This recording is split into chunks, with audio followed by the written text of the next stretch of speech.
You don't want to be on the lifeboat? No, he said he doesn't want no one to be a lifeboat. He doesn't want the partnership now. Safest place to be.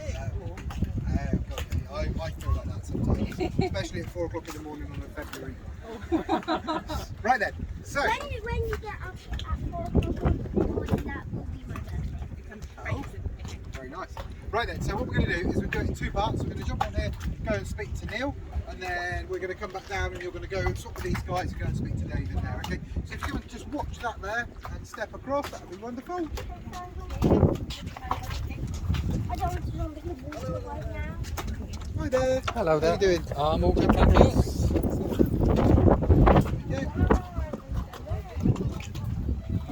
Whereabouts is it? So it's a town called Dursley. Oh, okay. Floors all rubber. So actually, people, J.K. Rowling lived in Stroud and she hated Dursley. And she named the people. Oh, so I know Stroud. Stroud is in Minchinhampton. Yeah, he mentioned We might have 2 more, Neil. Hang on. Okay, right, yeah. Yeah, I come from near Stroud district. Oh, do you? Okay. That's nice over there, isn't it? Have you got the badminton house at the horse show? I don't go there, but I know of it. Chocolate bars. There's some. Did you have a question? Yeah. Do you use that to get around on the mountain? On the mountains, well, we don't really deal with mountains. We're sort of more with the water. Like, That's other specialists do that. like you go up the mountain and if the climb is halfway on the mountain, you just Well, it's interesting you say that because some of the coastline around here is sort of mountainy. Are you That's going a to good drive vehicle. Are you going to drive one? Aboard the Swanage Lifeboat, this is an all-weather lifeboat. In other words, it will go out in all conditions of sea, all conditions of weather. It's self-righting, so if it does capsize, it will come back up again. Thankfully we've never had to put that to the test. we've been close once that I can remember anyway. She has a crew of 6 and she's a top speed of 25 knots, that's about 30 miles an hour. When we launch and we're going out to a casualty, we obviously want to get there as fast as possible to give them some confidence that help is on its way. So we'll all be inside in the wheelhouse. But when we arrive, the coxswain then will come out and he will go to the upper steering position, which is behind that windshield that you can see at the back of the roof there. And from there, he then can command what goes on the deck, and he can also see and talk to the casualty vessel if he wants to come alongside them. Then around the side of the boat you'll see various lockers, some of which contain safety equipment for us as crew, life rafts, some of which contain the working stuff of the boat, so the lines for mooring, the fenders, tow lines, the anchoring stuff. Yeah, so here is the anchor here, and the anchor bits and bobs live in there. Some of the stuff in the lockers is for firefighting, although that is not our job at sea. Our firefighting is really limited to keeping ourselves safe and buying time to get casualties off a burning vessel, and then that's it. We wouldn't fight fires, we just want to get the people away. We do have a big salvage pump that we carry, and we can put that aboard a vessel that's taking on water and sinking, and then we can make a judgment as to whether we're going to be able to keep it afloat to tow it to safety, or we're just going to keep it afloat to get the people off and then let it go and see what happens. She's a great boat. She's a really good boat to work, really, really fast. Sometimes we'll work in tandem with the little orange boat, you see it there, the D-class, particularly for inshore work, if we're dealing with climbers who've forgotten to hold on to their ropes around the cliffs to the right, or people who might have got a bit too close to the pole carry, get safe. We can then we've got basket stretchers and substantial first aid kits on here, and we have Entonox, and we can take casualties on this boat to meet ambulances in Poole, or meet ambulances here, or we can call the helicopter and have them lifted off the back deck and taken quickly to hospital that way. But she's a great workboat. Have you got questions? Yes. Do you? Yes. Can I go in the front of the lot? Yeah, we can. You will be able to do that. Yes. Do you ever use the expo? So we do use the Expo. So great question. So we have our own small inflatable boat that comes on here, and we can use that. Mostly we try and use the D-class boat because that gives us extra crew as well. But we can use, if we want to set up what's called a breeches buoy. So in other words, we've got somebody stuck on a rock, and we haven't got the little boat because it's off on another shout. We can set up a system of lines where we can put them in a sort of safety ring, a buoy, and we can pull them to the boat. But to get the rope over there, we have to use the Expo. Someone's got to get in that and tow it across. Yeah, great question. Great question. General maritime question. Yep. Anchors. Yes. How do anchors work? Because they go in, they secure the boat by the seabed, Yep. so they're stuck. How do you then get it back? Okay, so it's there's a common misunderstanding with anchors that people think it's the anchor that holds the boat. It's not. It's the chain. It's the weight of the chain on the seabed that really anchors a boat. Which is, it's surprising, it's almost unbelievable. But the anchor will sink in, but it is the chain that does the work of holding it. So when you pull it up, do you have to kind of wiggle So, it in a way to lift it? So we have in that locker there, you see there's a rope with a buoy attached to it, sort of bubble, a balloon attached to the end of it, which is called a tripping buoy. And that attaches to that hole there, and then that will float on the surface above the anchor. So that allows us to see where the anchor is, but it also allows us, if needs be, to pull the anchor back out the way it came in. So it scoops backwards. But then trying to pull the anchor back on board the boat, it's really heavy, so it's quite hard. So what we do is we use this capstan. Do you want to put your heel on that piece of rubber there and push hard? Put your heel on it, your heel, so your weight of your body. Go on, push, push, push. So what that does is that helps take the weight of the anchor, and we can pull it up. How much does the anchor actually weigh? Oh, I'm not sure. Weight of the anchor, Tom? Do you want to say 25 kilos? Yeah, it's probably somewhere around that. Yeah. It's heavy. It's a two-person lift. Yeah. If it's a single, it'd be 20. 25. I know you did it. Yeah, well done. Good boy. Hooray. Look at it, magic. Hooray. Any other questions? Yes. Can we go downstairs? You're going to be able to see in there. So normally this is an escape hatch. So normally this is closed. That's where we would put survivors or casualties if we had a lot of them. They wouldn't go in through, they go through. Do we get to go? You're going to go in there. And Yeah. do we get to go down? I don't know whether you'll get to go downstairs. You might be able to ask the man nicely. Okay, would you like to head on to the stern? But thank you for coming. Thanks for your support. Thank you.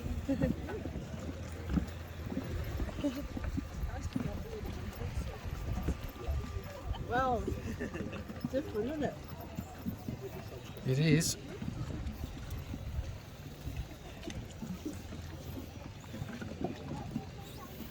You get to go in the topmost and you can see that stuff. You might not have time to go inside. So this is called the upper stern position. So the boat is completely controlled from up here as well. Come on. You can go up there though if you want. Do you want to go up? Yeah? Wow. Hang on, a minute ago you didn't want to be a lifeboat. No, they were all over it though. You've got to get up. Good. If you're little, you can get Who'll be up. the driver? Do you know what the driver of the boat's called? Coxswain. Yeah. Ready, darling? There we go.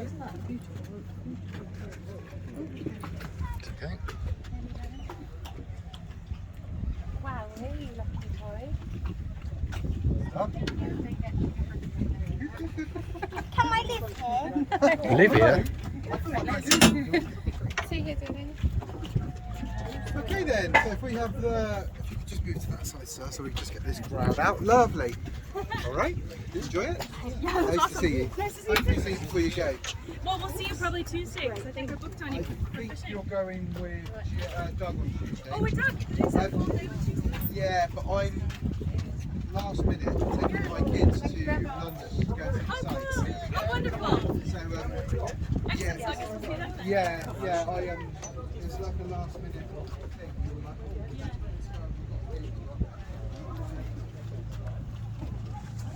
Impressive.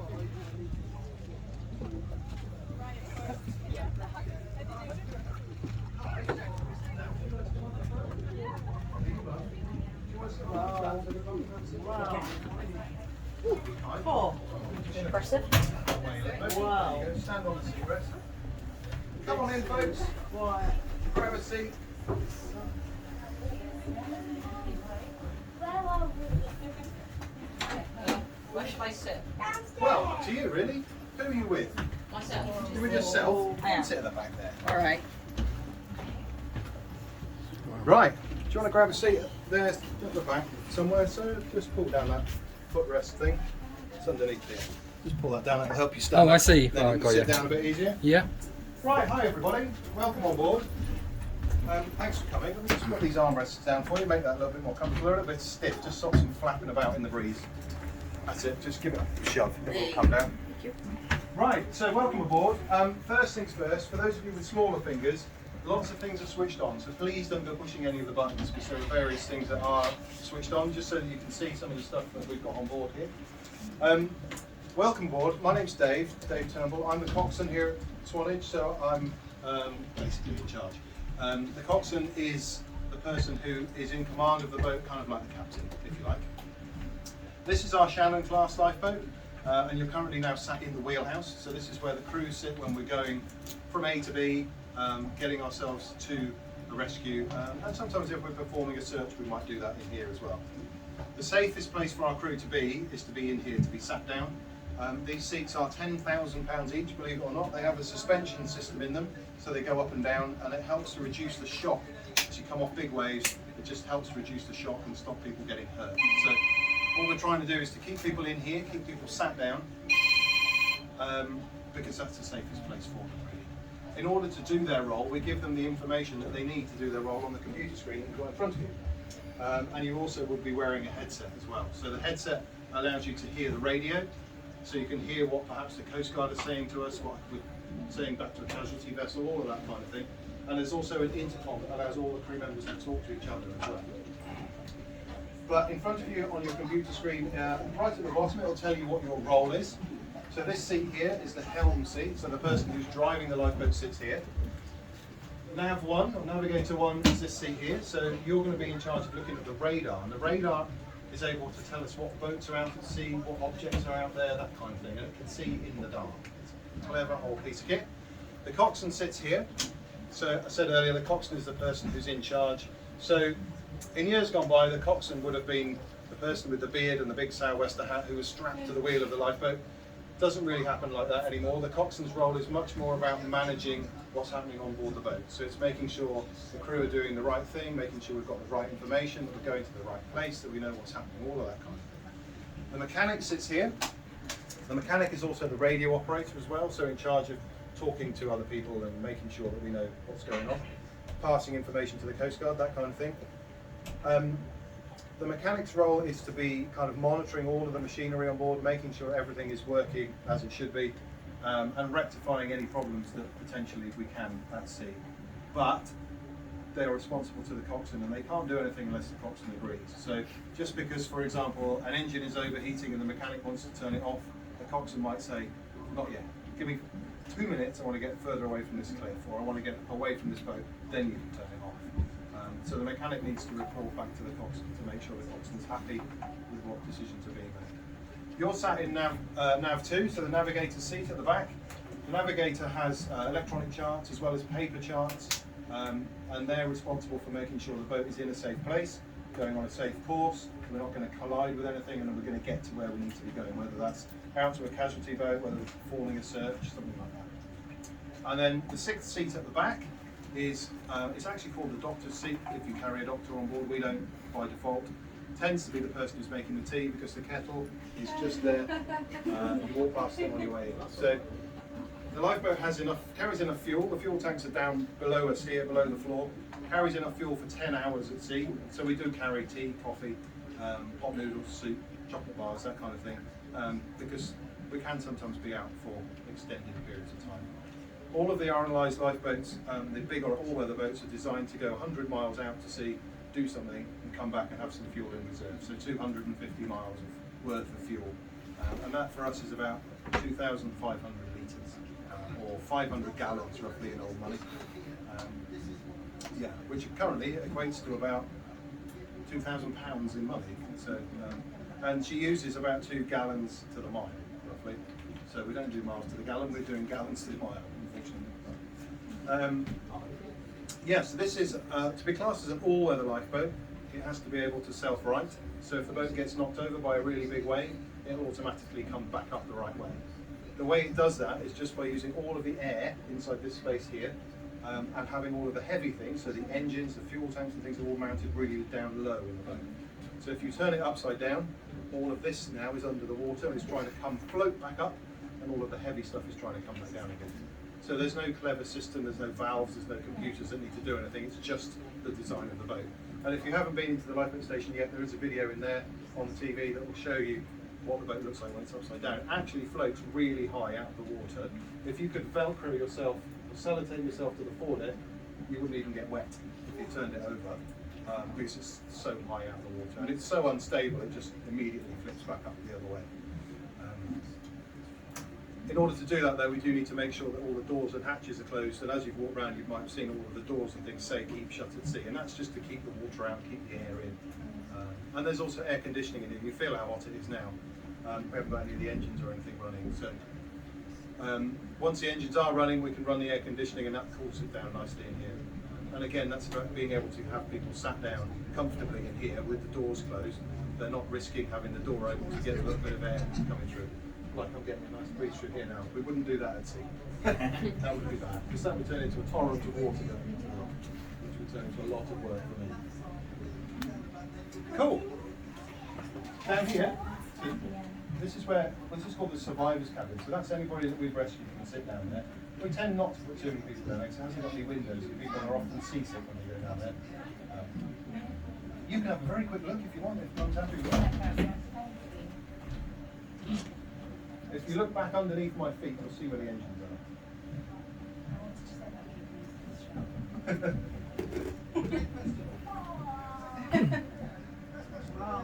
There's a really cool virtual tour on the computer in there as well, that you can actually have a virtual wander around through the hole underneath of the boat. So, yeah, if you haven't been in, do go and have a look. Any other quick questions before I get... Yes? So, Shannon usually launches off a beach, right? Yes. The launch and recovery system. Yes. And this is obviously this is a slipway. Why did you choose a Shannon to... Because it's the only boat the RNLI are building at the moment. Traditionally, the Tamar class launched down slipways. We don't have enough space for a Tamar. There isn't enough length in the building to be able to get a Tamar in there. And actually, to be honest with you, a bit big for what we do. So this works perfectly. The Shannon wasn't specifically designed to go on a slipway, but it wasn't designed not to, if you know what I mean? Yeah. Because the launch and recovery rig is basically just a slipway on wheels, really. And it works really well. We haven't got enough space to use the tractor and trailer because we haven't got any beach to put it on. So, and it actually works really well. We're going to pull the boat back up the slipway in about 20 minutes or so. So if you want to see that happening, you're welcome to stay around. And the name on this boat, is that a previous... That was the donor, the name of the donor. George Oh right, Thomas because the Mason. previous one was Robert Charles Brown, wasn't it? Yeah, the previous one was funded by a community fund, and we had the option to give the boat whatever name we wanted. Whereas this one, the money came from a legacy from the guy who left the shade over £1 million Oh wow. to the RNLI for a lifeboat on the Dorset coast. Nice. Yeah, we never met him. Don't know a bit about him now, but hadn't up until that point had never met him until we were told that we were getting. Because a lot of them have names, don't they? Yeah. They all have. They usually. They do indeed. Yeah. Right, thanks ever so much. I'm being ushered from behind to say, get the rig on, Dave. That's all right. But I'm going to go downstairs. Thank you very much. Thank you. Very welcome. Thanks for coming. If you've got any other questions, just ask anybody. Thank you very much. Was I allowed? Thank you very much You're welcome. indeed. Just watch your step as you come off. Yeah, is the tide going out or in? It's going out. Yeah. Right, okay. There we go. Well done. What did you think of that? Changed your opinion? Yeah. Please sit down on the job. Yes. See you later. That'll go viral now. Well done, mate. Thank you very much. Thank you. Thanks very, very much. Thank you.